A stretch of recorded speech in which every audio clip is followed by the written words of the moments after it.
Hey, how's it going? How's it going? How's it going? Some more. It's Politics with Laura here. Oh, there is so much. Look. There's so much going on. I don't even know where to begin.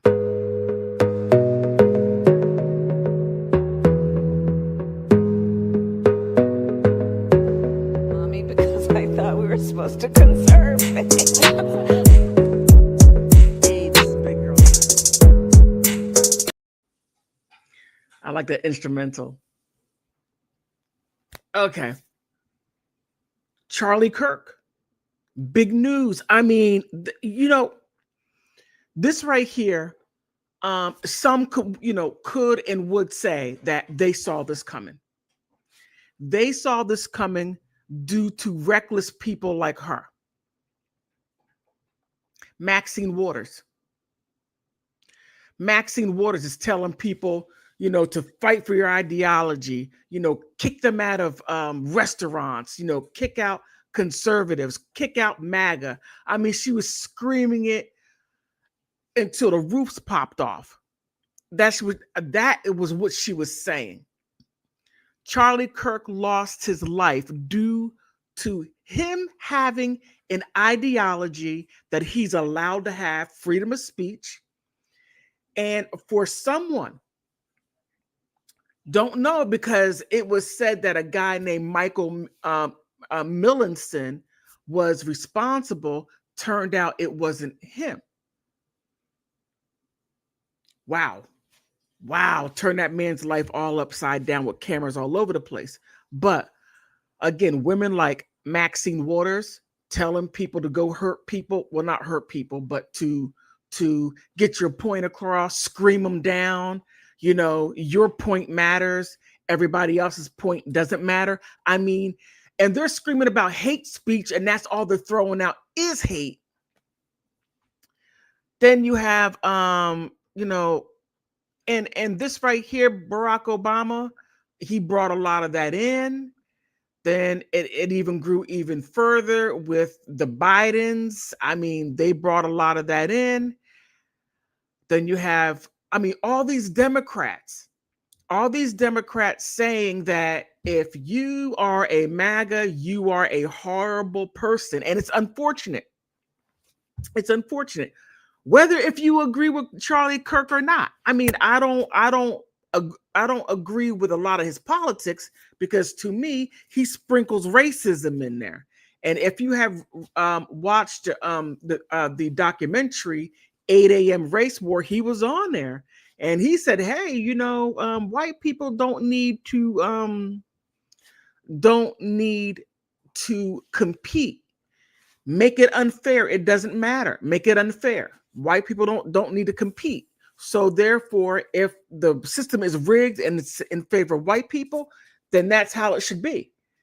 And that was his ideology. And the fact that he was 31.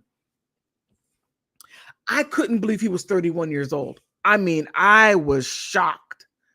I thought he was a little older than that. That sounds terrible. But I did think that he was older than that. He looked older.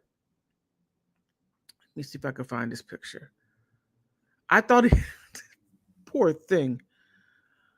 Oh my goodness. I'm just thinking about his family. Oh Lord, his wife. Oh my goodness. It's horrible. Oh, here he is. Now look, this guy, young, 31. When you look at him, you're on live stream. Get out my live stream. Sorry about that. He's 31 years old. And this is what got me. In the neck. That was like some JFK stuff. Okay, let me stop that. I don't want to throw no comparisons. Let me see. It looks like that okay, I have these windows open, and my live streaming over here says it's messing up, but when I'm looking over here on YouTube Studios, it looks fine. Great connection. I don't know. But